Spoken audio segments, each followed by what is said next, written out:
Apa hal yang paling Mas Icuk ingat tentang sosok Abu Rizal Bakri ini? Saya anggap sosok ini bukan hanya sebagai pimpinan saya, tetapi seperti kayak udah saya anggap seperti orang tua saya. Makanya sampai hari ini semua kebaikan, semua kontribusi yang dalam membesarkan saya, dari saya nggak apa-apa sampai bisa seperti ini, ya nggak pernah lepas dari sosoknya Pak Abu Rizal Bakri. Makanya dimanapun saya berada, saya selalu banggakan, dialah orang tua saya. Sosok ini punya jiwa, jadi bukan sekedar suka, tapi jiwa olahraganya itu tinggi, sehingga itu yang melatar belakangin pada saat dia harus melibatkan diri di badminton atau di cabur yang lain, itu ya dia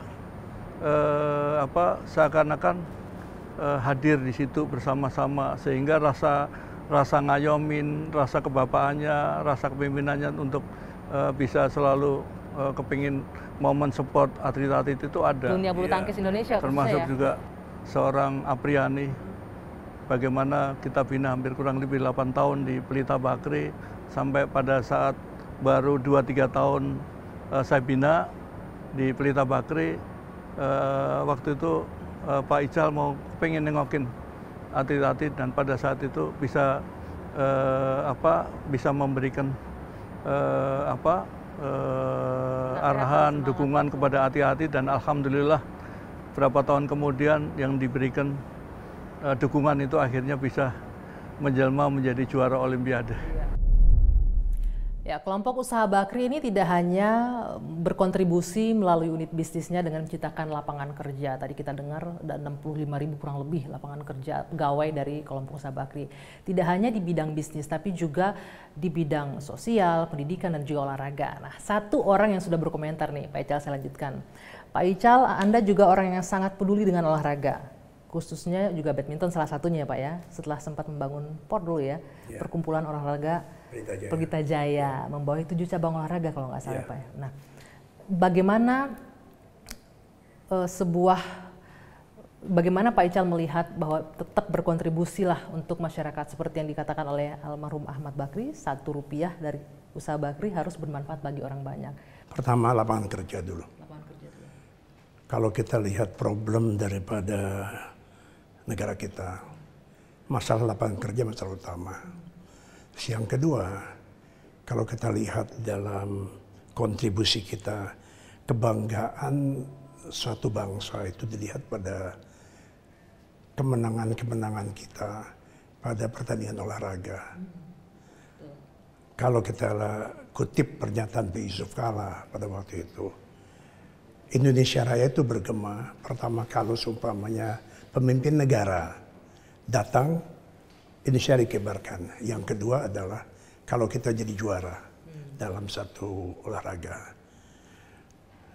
Kedua, tentunya olahraga membuat orang menjadi sehat. Gitu. Nah, itulah makanya kita waktu itu Pelita Jaya 7 cabang olahraga, dari balap sepeda, berenang, bulu tangkis, tenis, sepak bola, dan sebagainya. Nah, karena itu kontribusi kita dalam bidang sosial. Karena itu kita berikan beasiswa. Nah, tapi strict kepada orang-orang yang mampu untuk membuat satu prestasi akademis ke depan. Ada anak tukang beca. Saya gembira sekali pada waktu itu.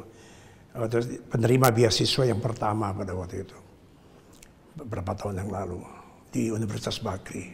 Saya tanya, kamu dapat beasiswa penuh? Iya, saya dapat beasiswa penuh. Ayah kamu kerja di mana? Ayah saya pengusaha.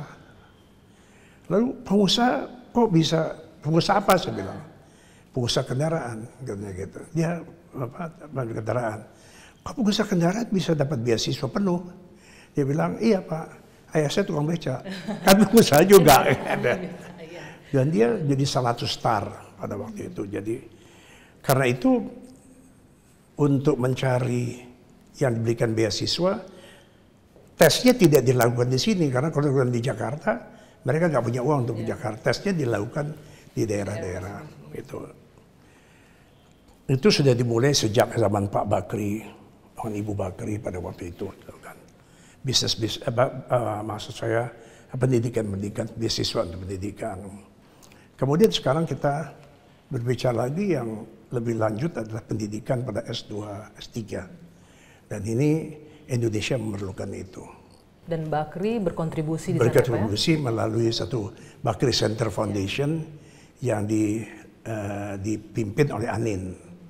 Nah ini kontribusi kita melihat bahwa Pak Bakri mengatakan setiap rupiah harus digandakan untuk kepentingan yang lebih besar lagi dalam bisnis yaitu lapangan kerja dan dia bilang sosial yang olahraga, pendidikan, kemudian kesehatan dan sebagainya. Kalau kita lihat kegiatan Bakri Center Foundation sudah banyak sekali.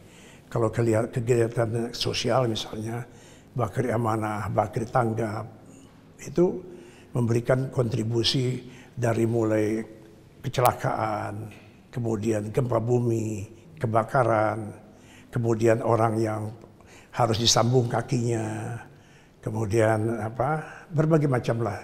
Itulah kontribusi yang harus diberikan. Nah, Pak Ical terakhir ini, apa pesan dari seorang Abu Rizal Bakri baik untuk generasi ketiga ke depannya akan memegang kendali dari kelompok usaha Bakri ke depannya untuk bisa tetap berkontribusi positif bagi negeri? Kelompok usaha Bakri ini jatuh bangun.